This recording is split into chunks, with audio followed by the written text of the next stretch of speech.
বন্ধুগণ নমস্কার। প্রথমে আপনাদের অনুরোধ করবো আপনারা আমার চ্যানেলটি সাবস্ক্রাইব করবেন, ভিডিওটি লাইক করবেন এবং শেয়ার করবেন। ইংল্যান্ডের রাজা চার্লস তিনি আমেরিকা ভিজিট করছেন। এই ভিজিটের সময় একটা মিটিংয়ে ডোনাল্ড ট্রাম্পের সঙ্গে তার এক ধরনের যৌতুক সংক্রান্ত কথার আদান প্রদান হয়। সেটা যে ডোনাল্ড ট্রাম্প সেই মিটিংয়ে প্রথমে ভাষণ দিতে উঠে বলেছিলেন একটা কথা, সেটা হচ্ছে যে আজকে আমরা যদি ইউএস না থাকতাম তাহলে ব্রিটিশরা সম্ভবত জার্মানির ভাষায় কথা বলত। এটা বলার পিছনে কারণ হচ্ছে যে দ্বিতীয় বিশ্বযুদ্ধের সময় ইতালি, জার্মানি এবং জাপান এই তিনটে দেশ যে যুদ্ধ শুরু করেছিল, তাতে ব্রিটেন এবং আমেরিকা সেই যুদ্ধের সমাপ্তি ঘটিয়েছিল। জাপানের হিরোশিমা নাগাসাকিতে পরমাণু বর্ষণ করে। তো এই ঘটনাটা তিনি কিংস চার্লসকে বলতে চেয়েছেন যে আমরা যদি আপনাদেরকে সাহায্য না করতাম তাহলে পরে জার্মানি আপনাদের ইংল্যান্ড দখল করে নিত। তারপর যখন কিংস চার্লস তিনি বলতে ওঠেন, তিনিও হাস্যকৌতুকের সূত্রে একটা কথা বলেন, সেটা হচ্ছে যে আমরা ব্রিটিশরা যদি না থাকতাম তাহলে পরে আপনি বা আমেরিকা হয়তো ফরাসি ভাষায় কথা বলতেন। তো এইটা বলার পেছনে একটা বড় যুক্তি আছে, একটা ইতিহাস আছে। তো এটাকে নিয়ে ফ্রান্সের প্রেসিডেন্ট ইমানুয়েল ম্যাক্রন এক লাইনে টুইট করলেন, তাতে লিখেন দ্যাট উড বি চিক। তার মানে সেটা যদি হয় ব্যাপারটা খুব দারুণ হবে। এখন চার্লসের এই বক্তব্যের পিছনে কাহিনী কী ছিল, মার্কিন যুক্তরাষ্ট্র কীভাবে ফরাসি ভাষায় কথা বলতো, এইটা সোশ্যাল মিডিয়াতে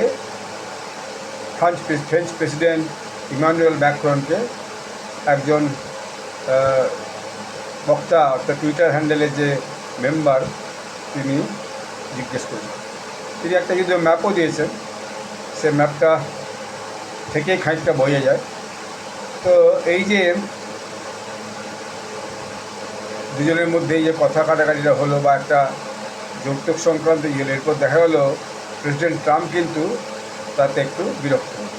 এখন এই যে বক্তব্যটা যেটা কিংস চার্লস বুঝলেন, এই যে একটা লোককথায় বলুন একটা পুরাতন ইতিহাসকে তিনি উস্কে দিয়েছেন, সেটা হলো যে একটা সময়ে যখন ভীষণভাবে ঔপনিবেশিকবাদ ছিল, সেই সময় ফ্রান্স উত্তর আমেরিকার বিশাল ভূখণ্ড নিউ ফ্রান্স, লুইজিয়ানা ইত্যাদি দখল করেছিল এবং সেটা নিয়ন্ত্রণ করত। সেটা একটা মানচিত্র আমি দিয়েছি, দেখুন, সেটাতে দেখাই যাচ্ছে। এখন 1750-60-এর দশকে ফরাসিদের সঙ্গে ব্রিটিশদের যুদ্ধ হয় ওই অঞ্চলে আমেরিকাতে। সেই সময় ব্রিটিশরা জয়লাভ করে, ফলে ওই অঞ্চলের যে আধিপত্যটা, সেই আধিপত্যটা ফরাসিদের হাত থেকে ব্রিটিশদের হাতে চলে যায়। যদি ব্রিটিশরা জয়লাভ করত তাহলে পরে হয়তো আজকে আমেরিকানরা ফরাসি ভাষায় কথা বলতো। এইটা কিংস চার্লস বোঝাতে চেয়েছেন। এখন এই যে সেটা দারুণ হবে, এই টুইটটা করে প্রেসিডেন্ট ম্যাক্রন তিনি আসলে যে শিখ কথা লিখেছেন, মানে দারুণ ব্যাপার হতো। এটা আসলে ফরাসি যে আভিজাত্য, সে আভিজাত্যের প্রকাশ করা ছাড়া আর কিছুই নয়।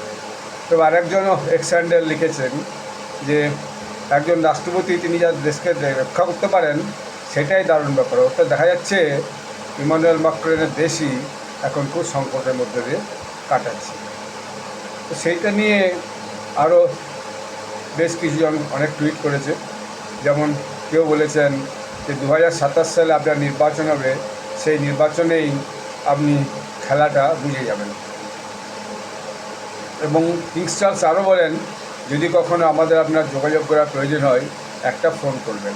এটা বলার পিছনে কারণ হচ্ছে ইরানের সঙ্গে আমেরিকার যে যুদ্ধ হচ্ছে, সেই যুদ্ধে ব্রিটিশ সরকার কিন্তু আমেরিকার সঙ্গে সাথ দেয়নি সেই অর্থে, যদি পরবর্তীকালে কিছু তাদের যে পোর্ট আছে দিয়াগো গার্সিয়া ইত্যাদি ব্যবহার করতে দিয়েছে আমেরিকান বিমানকে, কিন্তু কোনোভাবে সাথ দেয়নি।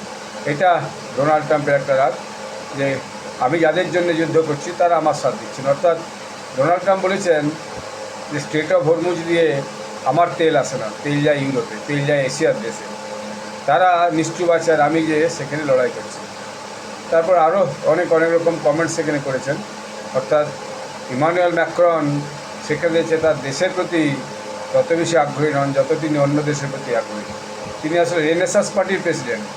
রেনেসাস পার্টি হচ্ছে লিবারেল পার্টি। এই যে লিবারেল পার্টি, কেউ বলে লিবারেল রাইট, কেউ বলে লিবারেল সেন্ট্রিস্ট, কেউ বলে লিবারেল লেফট, তো যাই হোক লিবারেল পার্টি, সেই জন্য আমি বলবো লিবারেল পার্টি। তো তিনি ইমিগ্রেশনকে ভীষণভাবে উৎসাহিত করেছেন। সবচেয়ে বেশি দুটো দেশের এখন যে সংকট সৃষ্টি দেবে তার মধ্যে হচ্ছে ইংল্যান্ড এবং ফ্রান্স।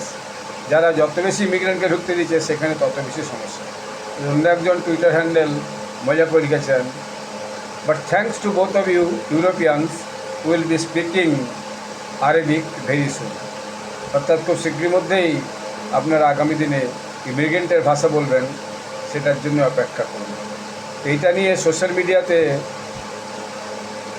ফ্রেঞ্চ প্রেসিডেন্ট ইমানুয়েল ম্যাক্রনের ভীষণভাবে ট্রোল করেছে, বিশেষত ইউরোপিয়ান ইউনিয়নের লোক এবং আমেরিকার জনগণ এই কথাটার ওপরে, যে এভাবে প্রেসিডেন্ট ট্রাম্পকে চার্লসের বক্তব্যের সঙ্গে সঙ্গতি রেখে একটা উপহাস করা ডোনাল্ড ট্রাম্পের ঠিক হয়নি। সবাই তাদের বক্তব্যে এই কথাটা বুঝিয়ে দিয়েছে। ধন্যবাদ।